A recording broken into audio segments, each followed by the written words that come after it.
نظامیہ نے بلایا تھا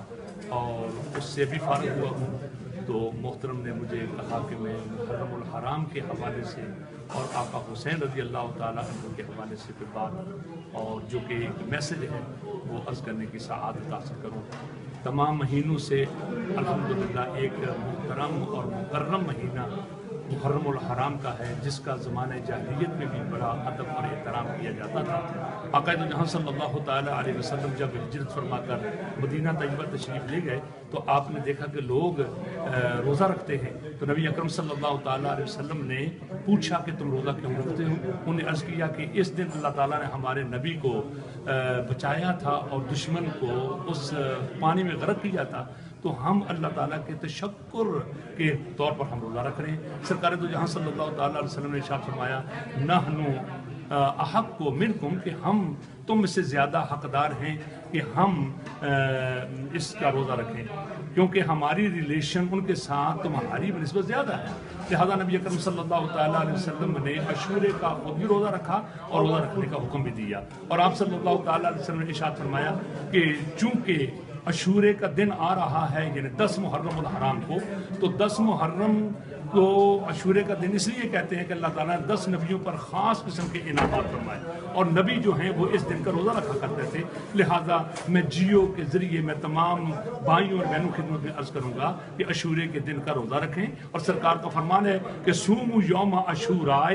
وخالف الیہودا، کہ تم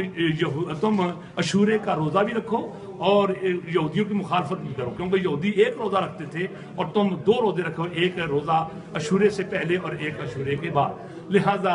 اس دن روزہ رکھیں، اس دن صدقہ و خیرات کریں، اس دن مولا کائنات حضرت علی شیر خدا اسد اللہ الغالب کے پیارے بیٹے حضرت امام حسین سید الشہداء رضی اللہ تعالی عنہ، وہ حسین جو نبی پاک علیہ الصلوۃ والسلام کی سیرت اور صورت کے اعتبار سے آپ کے مظہر ہیں، اور نبی پاک علیہ الصلوۃ والسلام نے یہاں تک آقا حسین کے متعلق فرمایا حسین منی وانا من الحسین، حسین مجھ سے ہے اور میں حسین سے ہوں، ان کی تعلیمات میری تعلیمات ہیں، میری تعلیمات ان کی تعلیمات ہیں۔ آقا حسین رضی اللہ تعالی عنہ نے آپ نے مکہ المکرمہ میں بھی، مدینہ المنورہ میں بھی اور میدان کرب و بلا میں بھی ایک اسلام کی حقانیت اور صداقت کا جو درس دیا ہے، وہ درس وہ سبق ہمیں ہمیشہ یاد رکھنا چاہیے۔ آج یزید تو نہیں ہے، لیکن یزید کے روپ میں کئی ایک لوگ اسلام کے خلاف، قرآن کے خلاف، شریعہ کے خلاف باتیں کرتے ہیں۔ ہمیں آقا حسین رضی اللہ تعالی عنہ کے نقش قدم پر چلنا چاہیے، اور انہی کی ڈگر پر چلیں گے تو انشاءاللہ العزیز